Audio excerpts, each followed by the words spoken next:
आपका एक बार फिर से स्वागत है मंडी.com में और अब वक्त हो गया हमारी खास पेशकश खेती के सिकंदर का। किसानों की मदद के लिए हर जगह सरकार और प्रशासन की मौजूदगी संभव नहीं है। ऐसे वक्त में एफपीओ की उपयोगिता साबित होती है और यही काम गुजरात के बनासकांठा जिले में स्थित अवधन एफपीओ बखूबी निभा रहा है।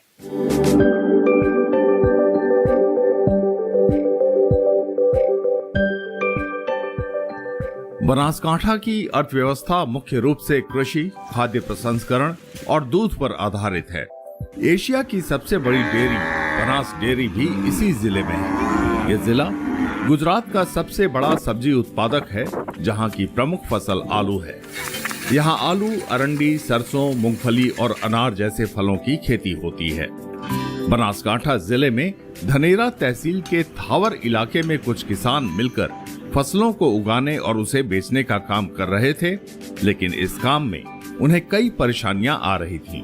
तभी कुछ किसानों के मन में एफपीओ के गठन का ख्याल आया। 2011 के साल में हमारे पिताजी ने अनार का छोड़ लगाया था। फिर हमने 2012 से खेती में आए, तो 2012 में हम जब अनार लगाया था तो हमारा 10 आदमी का ग्रुप था। तो अनार बिकने के लिए इधर कोई मंडी नहीं थी, तो हम 10 फार्मर इकट्ठे होकर यहाँ से अनार हम उत्तर भारत में दे रहे थे। मतलब जम्मू, दिल्ली, आगरा, जयपुर सभी जगह पे हमारा लोड करके भेज रहे थे। एक संगठन हुआ 10 आदमी का, और उसी से हमको ऐसा आया कि हम 10 आदमी ऐसा कर सकते हैं, तो साथ में मिलके हम 500 आदमी इकट्ठे होकर सब काम ये कर सकते हैं। वहाँ से हमको एफपीओ का ख्याल आया। बनासकांठा जिले के थावर इलाके के कुछ किसानों ने जब फैसला किया कि उन्हें एफपीओ का गठन करना है, तो उन्होंने सोचा नहीं था कि उनके रास्ते में कई परेशानियां भी आने वाली हैं। लेकिन उन्होंने सभी परेशानियों का डट कर मुकाबला किया और 10 किसानों ने आसपास के दूसरे किसानों से संपर्क कर उन्हें एफपीओ के फायदों के बारे में समझाया। इसके बाद उनकी राह आसान होती चली गई और उनका कारवां भी बढ़ता गया। साथ ही एनजीओ और नाबार्ड से भी सहयोग लिया। आर्थिक मुश्किलों से निकलने के लिए नाबार्ड किसान का सहारा लिया।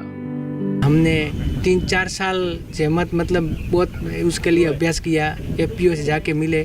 फिर बाद में हमने 2020 में एफपीओ की गठन किया।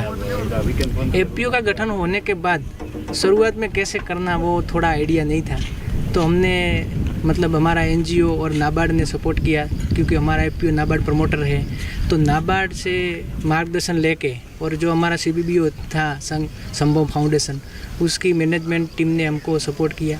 तो बाद में हमने पहले लाइसेंस लिया एग्रो का, मतलब पेस्टिसाइड, फर्टिलाइज़र और ये खाद का मतलब बियारण का। फिर हमने एक दुकान किराए पे रखा, वहाँ से हमने थोड़ी शुरुआत की, क्योंकि हम अनार में काम करते तब फार्मर सब हमारे साथ ही थे। तो 200-300 फार्मर के कांटेक्ट हमारे पास था, तो हमने धीमे धीमे उसमें से शुरुआत किया। फिर आगे मतलब पेमेंट मूडी का दिक्कत रहती थी, क्योंकि फार्मर डेबिट में माल मांग रहा है और पेमेंट का दिक्कत रहता, तो हमने नाब किसान से थोड़ा लोन लिया। शुरुआती कठिनाइयों से पार पाने के बाद वो दिन भी आ गया जब एफपीओ का गठन सफलतापूर्वक हो गया। शुरुआत में इसके बहुत कम सदस्य थे, जिनमें पुरुषों के साथ साथ महिलाएं भी थी। पूंजी भी महज करीब 3 लाख रुपए के आसपास थी, लेकिन इतना सब होने के बाद भी इलाके के किसानों का हौसला बुलंद था। एफपीओ ने किसानों की मदद के लिए एक शॉप भी खोल दी, जिससे उनकी सहूलियतें बढ़ गईं। अवधन फार्मर प्रोड्यूसर कंपनी का शुरुआत 20 अप्रैल 2020 से हुआ। फिर उसमें शुरुआत में 311 मेंबर थे और उसमें 90 मतलब 90 महिला थी, बाकी के सब पुरुष सभासद थे। और 3,11,000 हमारे पास मूडी थी शेयर भंडोल, उसके हिसाब से हमने स्टार्ट किया था। एफपीओ का गठन हो गया। बाद में हमने पेस्टिसाइड और दुकान शॉप चालू कर लिया, लेकिन शॉप चालू करने के बाद पैसे की दिक्कत आई, तो पैसों के लिए हमने नाब किसान से 20 लाख का लोन लिया। और दूसरा माल रखने के लिए हमको दिक्कत था, तो उसके वेयरहाउसिंग के लिए हमने बैंक से लोन लिया और छोटा सा गोडाउन बनाया, उसमें हम माल इकट्ठा रखे और बाद में हमारा शॉप भी चलता रहा। तो हमने मतलब पैसों के लिए 2 जगह से लोन लिया बैंक से लिया वेयरहाउसिंग के लिए, और दूसरा हमने माल के लिए हमने दूसरी जगह से फाइनेंस किया। बनासकांठा के थावर इलाके में एफपीओ के गठन से यहाँ के किसानों में आशा की एक नई किरण दिखाई दी। उन्हें अब लगने लगा कि वे अकेले नहीं हैं, बल्कि सैकड़ों किसान उनके साथ हैं।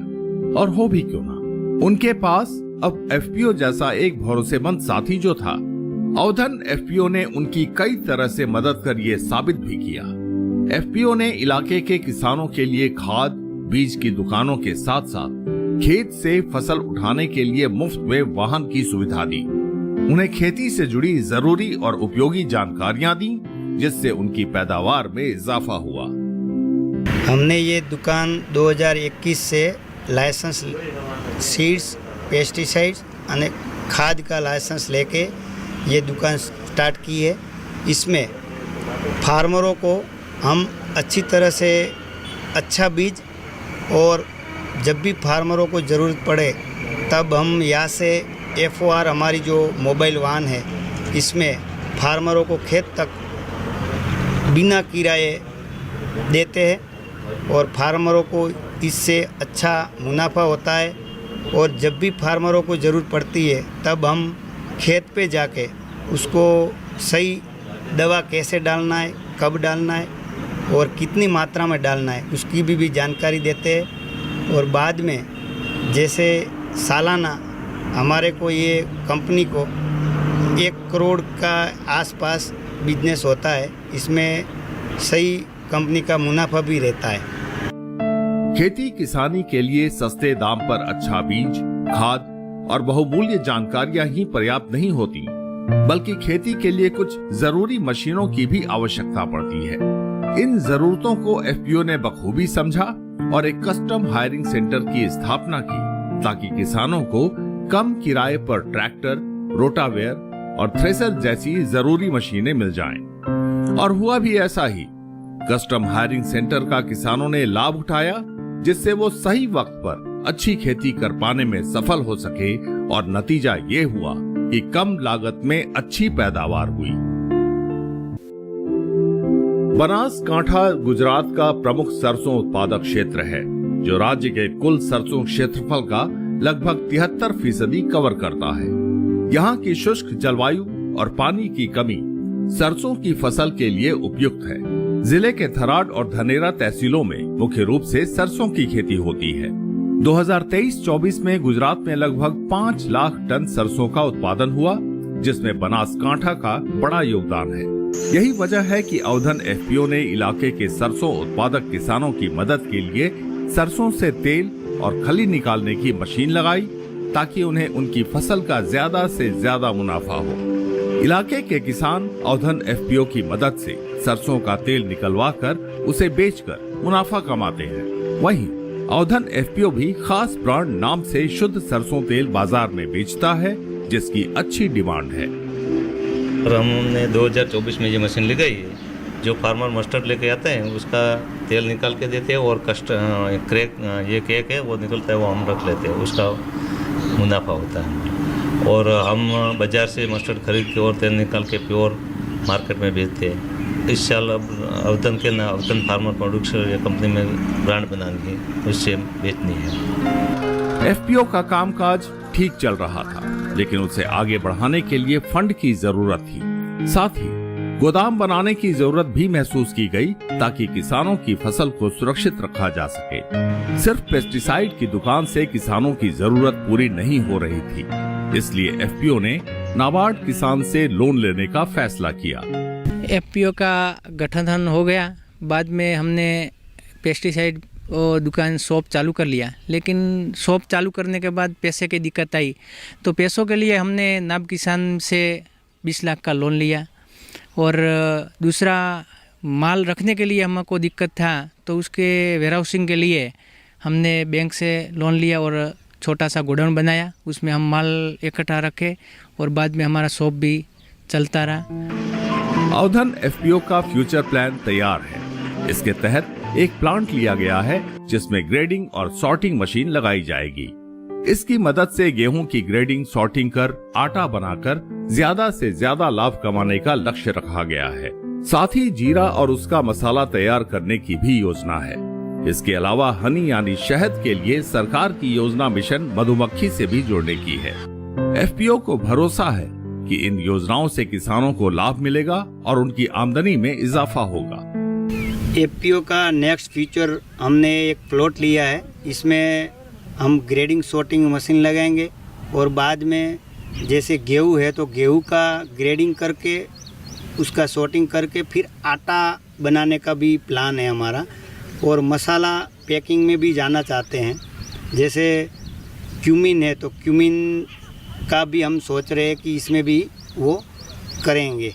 और दूसरा जैसे ये एफपीओ का एक नया मतलब गवर्नमेंट का योजना चलती है मिशन मधुमक्खी करके, तो इसमें हम हनी पे काम करना चाहते हैं, तो हनी का भी सोच रहे हैं कि क्या कैसे करना है, तो वो भी एक नेक्स्ट प्लान हमारा है एफपीओ का।